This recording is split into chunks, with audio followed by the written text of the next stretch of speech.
Quelles sont les bonnes résolutions à prendre quand on est coureur cycliste? On en parle tout de suite pour Cyclisme Attitude, la chaîne qui rassemble tous les passionnés de vélo, supporters et compétiteurs.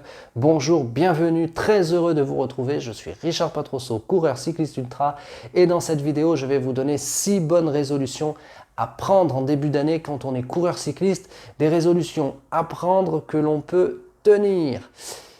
Car vous connaissez beaucoup de personnes qui en début d'année prennent des résolutions et bien sûr ne les tiennent pas. Ce sont des résolutions que l'on ne peut pas tenir. Je vous en ai trouvé 6 pour coureurs cyclistes. Donc si vous êtes coureur cycliste, vous allez pouvoir prendre ces 6 résolutions et les tenir. Ne vous inquiétez pas, une nouvelle année commence. Je vous présente mes meilleurs vœux de réussite pour cette nouvelle année, cette nouvelle saison cycliste qui commence. Ça y est, nous y sommes.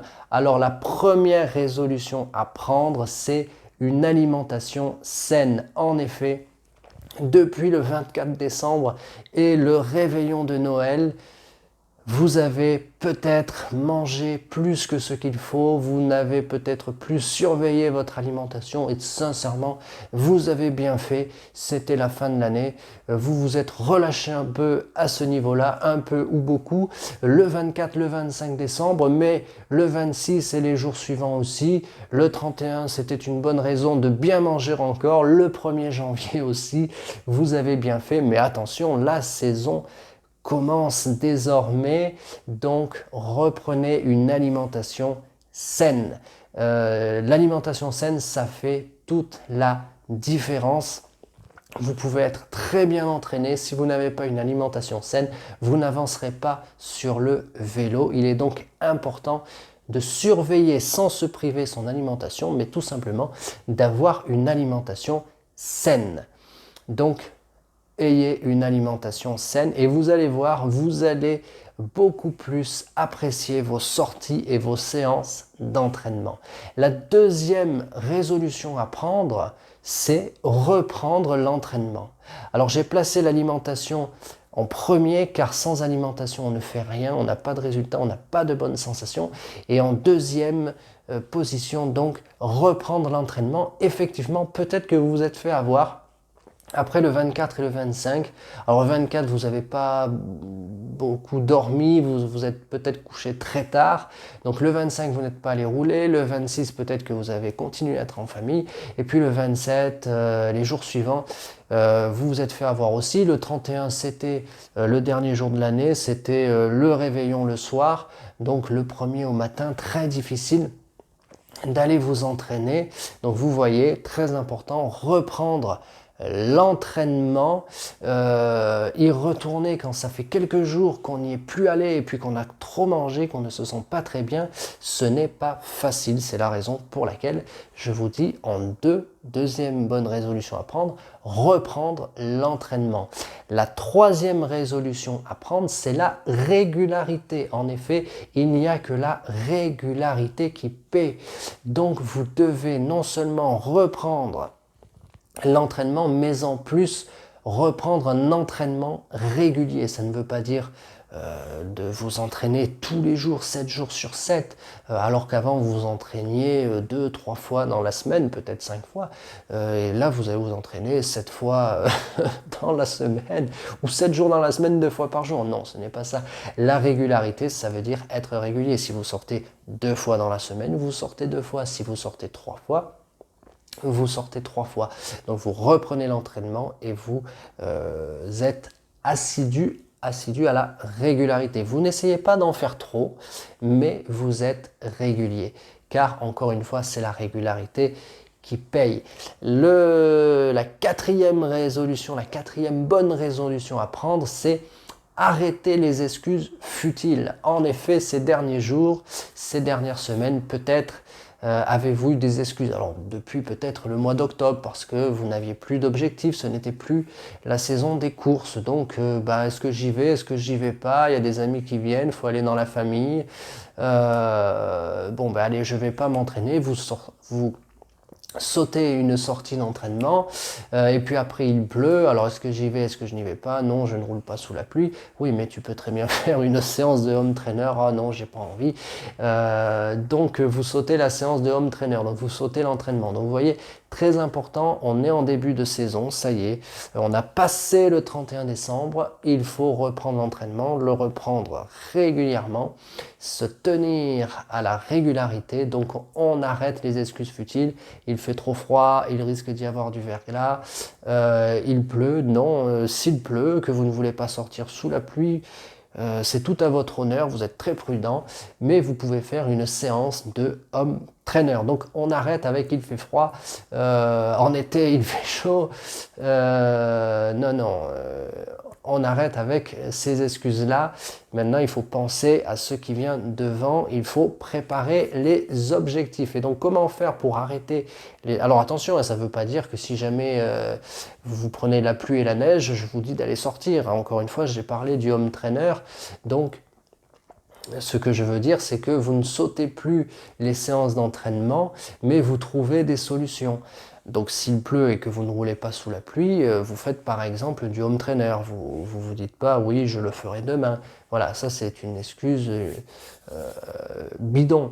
Ah ben non, je m'entraînerai quand je pourrai sortir parce que le home trainer ça sert à rien, c'est que 30 minutes, 1 heure.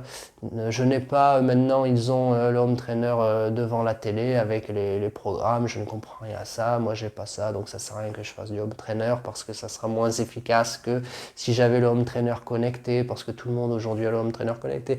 Non, ça ce sont des excuses futiles, c'est totalement bidon. Donc vous faites votre séance de home trainer, vous ne sautez pas l'entraînement, vous êtes régulier, vous avez une alimentation saine, vous allez voir, ça va payer, vous allez le ressentir en vous, vous allez aimer, vous allez prendre un réflexe, un automatisme, et vous allez aimer vous entraîner, même quand il fait froid. 5e bonne résolution à prendre, avoir un programme réaliste. Effectivement, si vous n'avez pas un programme réaliste, chaque mot est important, tous les mots sont absolument importants dans cette 5e résolution, avoir un programme réaliste. Déjà, est-ce que vous avez un programme? Donc si vous n'en avez pas un, faites-en un et faites-le qu'il soit réaliste, c'est-à-dire que vous pouvez tenir, que vous pouvez faire. Ne vous dites pas cette année je vais aller faire le Tour de France alors que vous n'avez même pas signé votre contrat avec une équipe qui est ou sera sélectionnée au Tour de France. Donc avoir un programme réaliste, c'est pas parce que c'est le début d'année qu'il faut vous mettre des objectifs farfelus, inatteignables. Non, avoir un programme réaliste. Et enfin, la 6e bonne résolution, 6e et dernière bonne résolution, se fixer un objectif phare. En effet, c'est en ayant un objectif phare que vous arriverez à vous motiver à aller faire du vélo. Cet objectif phare, ça peut être la victoire d'une course au mois de juillet ou au mois d'août, comme ça peut être avoir le diplôme d'or d'une cyclosportive, comme ça peut être améliorer son temps de 10 minutes ou sa vitesse de 1 km/h dans une cyclosportive. Comme ça peut être quelque chose de totalement personnel à l'entraînement. Comme ça peut être d'ailleurs avec une certaine application, mettre un certain temps, rentrer dans le top 10 d'un col que vous aimez bien ou qui vous va bien pour votre gabarit. Parce que par exemple vous changez de catégorie d'âge et donc vous avez regardé le classement de la catégorie d'âge dans laquelle vous entrez et vous savez que à telle période de l'année, eh bien, vous pourrez faire un top 10 ou un top 3 dans ce classement-là.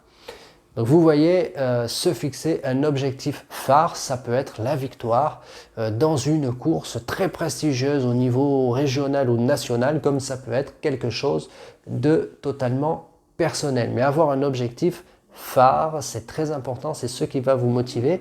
Ça n'empêche pas d'avoir plusieurs objectifs, mais si je parle de l'objectif phare, c'est parce que un objectif phare comme celui-là, on n'en a qu'un par an et on ne peut en avoir qu'un seul dans la saison. Bien sûr, ça n'empêche pas d'avoir d'autres objectifs et ça n'annule pas les autres objectifs de préparation ou non que vous vous êtes déjà fixés. C'était les 6 bonnes résolutions à prendre quand on est coureur cycliste.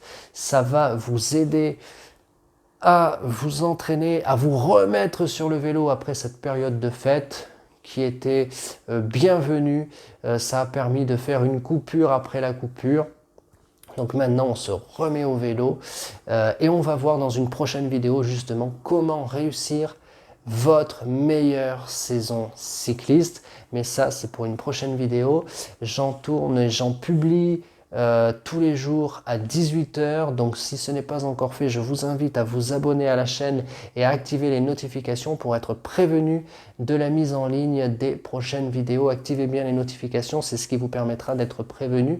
Si cette vidéo-ci vous a plu, je vous invite à cliquer sur j'aime et à la partager à d'autres passionnés de vélo, car n'oubliez pas que le vélo c'est le sport le plus beau du monde et vous avez raison d'en avoir fait votre passion.